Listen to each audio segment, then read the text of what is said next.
I was reviewing the final payment schedule for our destination wedding in Mexico when her phone lit up on the couch beside me with a message from her ex saying, "Told you he'd never find out about us. See you Thursday, like we planned." Hey friends, please subscribe and turn on notifications, like this video, and leave a comment with your impressions. This will be a great help. Thank you. We never tire of reminding you. It's all thanks to you. It was late February in Phoenix, Arizona, one of those perfect winter weeks when the rest of the country is freezing and we're sitting at 75 degrees with clear blue skies. I'm 40, been working as a compliance officer for a regional healthcare network for the past 12 years.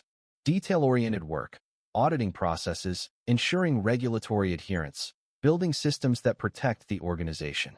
You learn to spot inconsistencies, to trust documentation over explanations, and to act decisively when something doesn't add up. Lindsay is 35, works as a real estate agent for a boutique firm in Scottsdale. Outgoing, charismatic, the kind of person who could sell anyone on anything if she put her mind to it. We'd been together for 3.5 years, engaged for 9 months, and we were exactly 4 weeks away from our wedding, March 28th. Destination, wedding in Cabo San Lucas. 40 guests. Beach ceremony at sunset. The whole thing planned down to the last detail. That Wednesday evening, I was working from home, wrapping up some compliance reviews at our dining table. Lindsay had gone out for a showing and wasn't back yet. Her phone was on the couch where she'd left it that morning, plugged into the charger. I wasn't paying attention to it until it lit up with a notification. The screen was facing up. I could see it clearly from where I sat. A text message preview from a contact labeled Marcus P. The message read, "Told you he'd never find out about us. See you Thursday like we planned." I stopped typing mid-sentence. Read it again. The words were still there, unchanged. Marcus Paulson, Lindsay's ex-boyfriend from her late 20s. They'd dated for about 1.5 years when they both worked in real estate in Tempe before she moved to her current firm. The breakup had been mutual, she'd said. Just grew apart, wanted different things. I'd met him exactly once, at an industry event about 2 years ago. Brief handshake, polite conversation, nothing memorable. She'd mentioned him maybe 3 times since then. Always in passing. Always in the past tense. I looked at the phone for a long moment. Then I picked it up and took a photo of the screen with my own phone. Not unlocking it. Not accessing anything private. Just documenting what was displayed publicly on a device left in our shared living space. Then I set her phone back down exactly where it had been and returned to my laptop. Lindsay came home around 7:30, energetic and talkative about the property she'd just shown. $1 million listing in Paradise Valley. Great bones, needs some updating, clients were very interested. She grabbed her phone from the couch, glanced at the screen, and quickly tapped something before setting it face down on the counter. "You hungry?" she asked. "I'm thinking of ordering from that Thai place."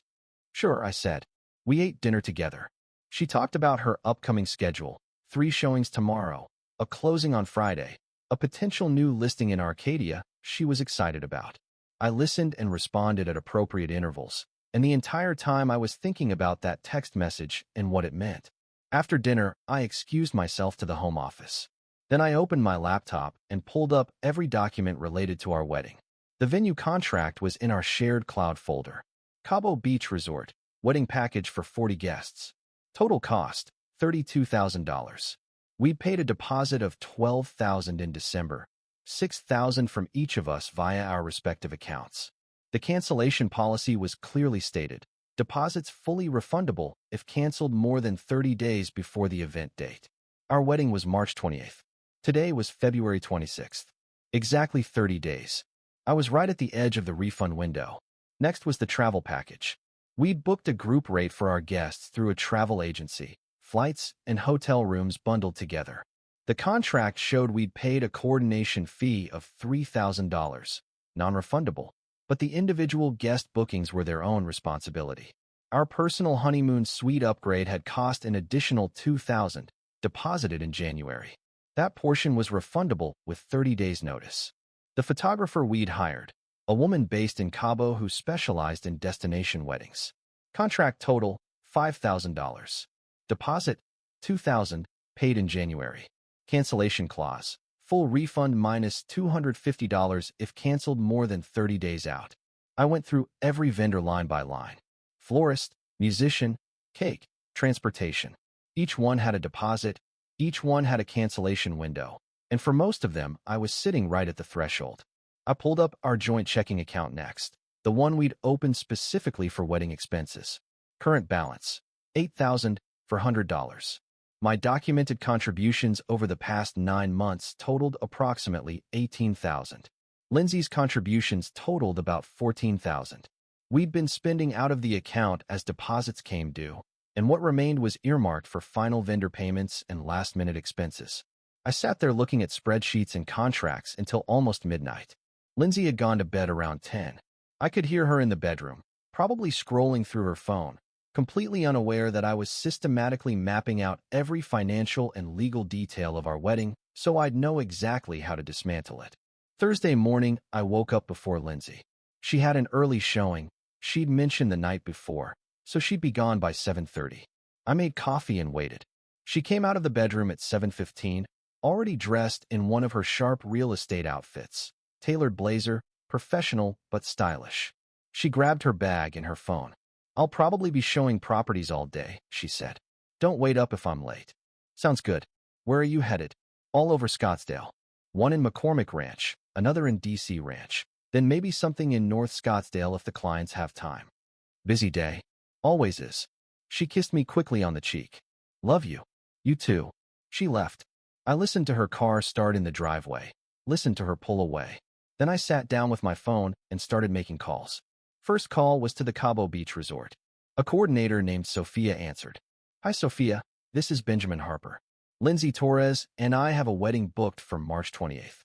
"Yes, Mr. Harper. Congratulations. How can I help you today?" "I need to cancel the wedding." There was a pause, the kind of sympathetic silence that people in the hospitality industry learn to deploy when someone's plans fall apart. "I'm very sorry to hear that. Let me pull up your contract." Keyboard sounds. "Okay, I have your file here. Your deposit was $12,000, paid December 18th.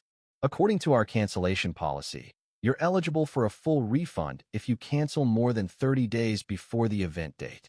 Today is exactly 30 days. Let me check the calendar. Yes, you're correct. Today is February 26th, and your wedding is March 28th. That's exactly 30 days. So you're still within the window. What do I need to do? I'll need written cancellation confirmation from both parties listed on the contract, yourself and Lindsay Torres. Once I have both confirmations, I'll process the refund within 15 business days. I can send mine today. Lindsay's may take a bit longer. That's fine. We just need both before we can complete the process. Understood. Thank you, Sophia. I drafted the email immediately and sent it with a copy of my ID as requested. Then I called the photographer. Destino Wedding Photography, this is Carla. Hi, Carla. This is Benjamin Harper. You're photographing our wedding in Cabo on March 28th. Yes, Benjamin. Getting excited. Actually, I need to cancel. Another pause. Oh no. I'm so sorry. Is everything all right? It's complicated. What's the process for cancellation? Let me look at your contract. Okay, you paid a $2,000 deposit in January. Our policy allows for a full refund minus a $250 processing fee if you cancel more than 30 days out. You're right at that line. I know. I need to cancel today. I'll send you the cancellation form. Both you and Lindsay will need to sign it. I'll handle my portion. Lindsay's signature may be delayed. By noon Thursday, I'd contacted every single vendor on our wedding list. Florist, musician, cake designer, transportation coordinator. Each one received notice that the wedding was canceled. Each one confirmed that as long as the cancellation was processed within the next 24 hours, we'd receive our deposits back minus small administrative fees. The total I stood to recover, assuming Lindsay eventually signed her confirmations, was just under $11,000. My personal deposits across all vendors totaled about $8,300. The difference represented shared costs and her individual contributions. Thursday afternoon, I started looking for apartments. Found a 2-bedroom in the Arcadia area, different neighborhood from where Lindsay and I currently lived in Central Phoenix. Nice complex, pool, covered parking. Available March 15th. Rent was $1,900 a month, reasonable for the area and well within my budget. I called the leasing office. Is the unit still available? It is. Would you like to schedule a viewing? Can I see it today? I drove over at 4 o'clock. The apartment was exactly what I needed, Clean, quiet, good natural light, space for a home office. I filled out the application on the spot and provided all my documentation. The leasing agent said she'd run my information and get back to me by end of day. She called at 6:15. "Mr. Harper, your application is approved.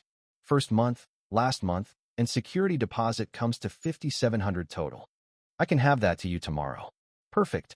We'll have the lease ready for signature." I transferred the money Friday morning and signed the lease electronically that afternoon. Move-in date, March 15th. 2 weeks from now. Our current apartment was a month-to-month lease. We'd switched to that in December specifically to give us flexibility around the wedding and potential relocation afterward. I drafted a notice to our landlord stating I'd be vacating effective March 31st. 30 days notice, as required. I didn't mention Lindsay. Her name was on the lease too, but she could make her own decisions about whether to stay or go. Friday evening, Lindsay came home around 8, looking tired. She'd been out all day again. Showings, she said, and a networking event that ran long. "How was your day?" she asked, dropping her bag on the counter. "Productive," I said. "Handled some paperwork." "Wedding stuff?" "You could say that." She didn't ask for details. She made herself a drink, scrolled through her phone for a while, then went to take a bath. While she was in the bathroom, I started packing my clothes in the bedroom closet. Just a few items at a time, things she wouldn't immediately notice were missing. I worked quietly and methodically. Saturday, I rented a storage unit and moved the first load of my belongings. Books, kitchen items I'd owned before we moved in together, office supplies, some furniture from my previous place that I'd brought into this apartment. I documented everything with photos as I removed it, before and after shots showing exactly what was mine versus what was ours. Lindsay was out most of Saturday too. Meeting a client, she'd said that morning. Might grab lunch with some colleagues after. I didn't ask which colleagues. Sunday evening, I was sitting in the living room when Lindsay's phone buzzed on the coffee table between us. We were watching something on TV, not really paying attention. The screen lit up with a text preview. This time the contact name was just M. The message said, "Had an amazing time yesterday. When can I see you again?" Lindsay grabbed the phone quickly, but not before I'd read it. She glanced at the screen, tapped something, and set it face down. "Work thing," she said without looking at me. "On a Sunday? Client. Eager buyer. Must be very eager." She looked at me then, and for the first time I saw something flicker in her expression, wariness, maybe, like she was trying to figure out if I knew something. I smiled and went back to the TV. Monday morning, March 3rd, I sat her down before she left for work. "We need to talk," I said. She set her bag down slowly. "About what?" "About Marcus." Her face went very still. "What about him?" "I saw the text on Wednesday. The one where he said I'd never find out about you too, and that he'd see you Thursday as planned." She opened her mouth, but I kept talking. "And I saw the one Saturday night from someone saved as M in your phone. The one about having an amazing time and wanting to see you again." "Benjamin." "I'm not done. I canceled the wedding. Every vendor. I sent my portion of the cancellation confirmations last Thursday. The venue, the photographer, the florist, all of it. You'll need to send your confirmations too if you want your deposit money back." Her face went from pale to flushed. "You did what?" "I also signed a lease on a new apartment. I move in March 15th. I gave notice on this place effective March 31st. You can't just." "I can. I did. It's done." "Over a text message?" "Over a pattern of behavior that tells me you've been seeing Marcus behind my back while planning a wedding with me. That's not a relationship I'm interested in continuing." She tried to form words several times before anything came out. "Nothing happened with Marcus. The texts suggest otherwise. We've just been talking. As friends. Friends who are hiding from me. Friends who plan secret Thursday meetings. Friends who have amazing times together on weekends. You're completely misunderstanding the situation." "Then explain it." She fumbled for a response. "Marcus and I have been reconnecting. As colleagues. He's in real estate too. We've been collaborating on some deals. On Saturdays. In secret. While telling me you're with clients. Because I knew you'd react like this. Like someone who expects honesty from their fiancé. Like someone who's jealous and controlling." I stood up. "I'm not jealous. I'm finished. There's a difference. Benjamin, please. Let's talk about this rationally. Don't throw away 3 years over a misunderstanding. This isn't a misunderstanding. This is you making choices and me responding to them." She started crying. "I love you. I want to marry you. Marcus is nothing. He doesn't mean anything. Then why have you been lying about seeing him? I haven't been seeing him. Not the way you think. Doesn't matter what I think. What matters is you've been dishonest, and I can't trust you. That's the end of it. What about the wedding? What about our guests? You'll need to notify them. I already canceled the vendors. People have booked flights. That's between you and them. I've handled my responsibilities. This is insane. This is clarity. I'm moving out in 12 days. I suggest you figure out what you want to do about this apartment. She tried multiple approaches over the next hour. Anger. How dare I make unilateral decisions? Blame. I was overreacting to innocent friendships. Tears. She couldn't believe I was giving up on us. Bargaining.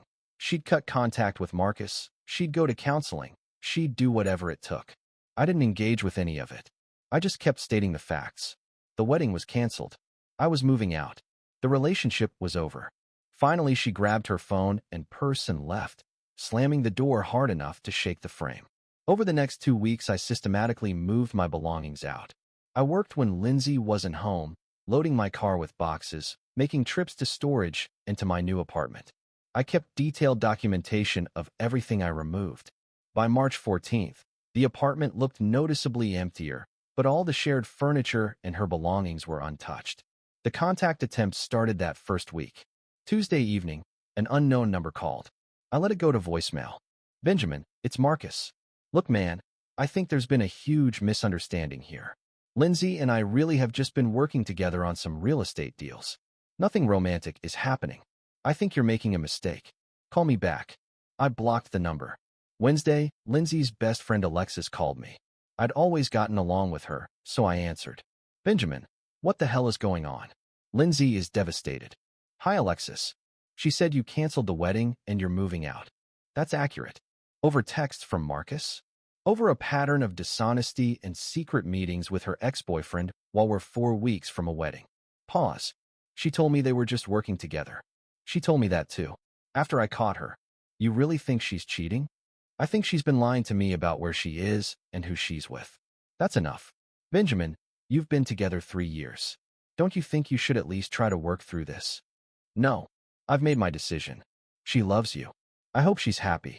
But I'm not interested in rebuilding trust with someone who broke it this close to marriage. Alexis was quiet for a moment. That's probably the most rational heartbreak I've ever heard. It's not heartbreak. It's self-preservation. Thursday, I got an email from Lindsay. Subject line, please just read this. The message was long and detailed. She explained that Marcus had reached out about collaborating on a luxury property development deal. They'd started meeting to discuss it. Always professional, she insisted. But she admitted she'd been secretive about it because she knew I wouldn't understand, and because there was history with Marcus that made it complicated. She swore nothing physical had happened. She said the text about me, never finding out, was Marcus being inappropriate, and that she'd shut him down immediately after. She said the Saturday text was from a different Marcus, a client whose name happened to be Marcus and who was saved as M in her phone. She ended with, I know I handled this terribly. I should have been upfront from the beginning. But I'm begging you to reconsider. We can fix this. Please don't throw away our future. I read it once. Then I set up an email filter to send her messages to an archive folder I wouldn't check. March 15th, I moved into my new apartment. 2 friends from work helped me transport the larger furniture. We had everything set up in about 4 hours. The place felt immediately right, clean, organized, quiet. Mine. I did a final walkthrough of the old apartment that evening. Lindsay wasn't there, staying with Alexis, according to a text she'd sent. I photographed every room, documenting the condition and what I'd left behind. Then I left my key on the kitchen counter with a note.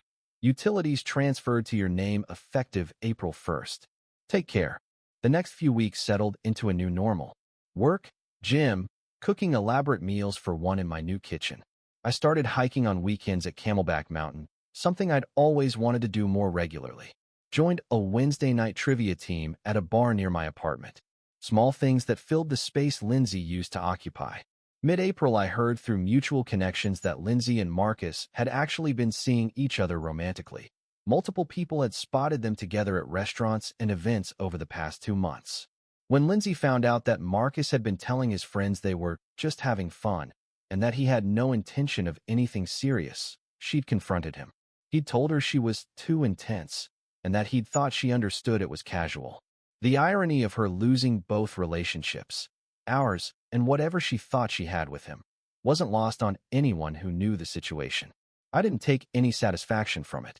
It was just information, data points that confirmed the decision I'd made. Late April, I was at a coffee shop in Old Town Scottsdale, reading the news on my tablet and working through an excellent cappuccino when I heard my name. Benjamin. I looked up. Lindsay was standing there with a to-go cup, looking thinner than I remembered. Her hair was different, pulled back severe and professional. She looked tired. "Hey," I said. "Hi. I didn't expect to see you here. I come here sometimes. It's close to my office." "Right. Of course." She shifted her weight. "How are you?" "I'm good. Really good, actually." That's good." Pause. "I'm doing okay, too. Work is busy. I moved into a smaller place in Tempe. I hope it's working out." "It is. Less expensive. Easier to manage alone." We stood in awkward silence for a moment. Then she said, "I signed all the vendor cancellation forms. Got most of the deposits back." "Good. I know you were right to do it. To cancel everything. To leave."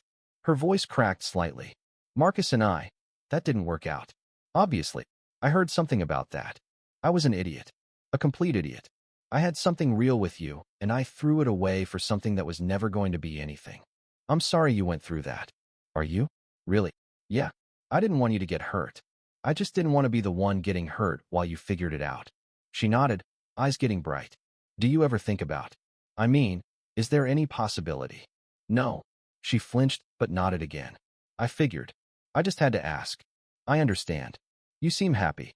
Genuinely happy." "I am. I'm glad. You deserve that." She wiped at her eyes quickly. "I should go? Take care of yourself, Benjamin." "You too, Lindsay." She walked out without looking back. I watched her through the window as she got into her car and sat there for a moment before starting the engine. Then she pulled away, and I turned back to my cappuccino and my tablet.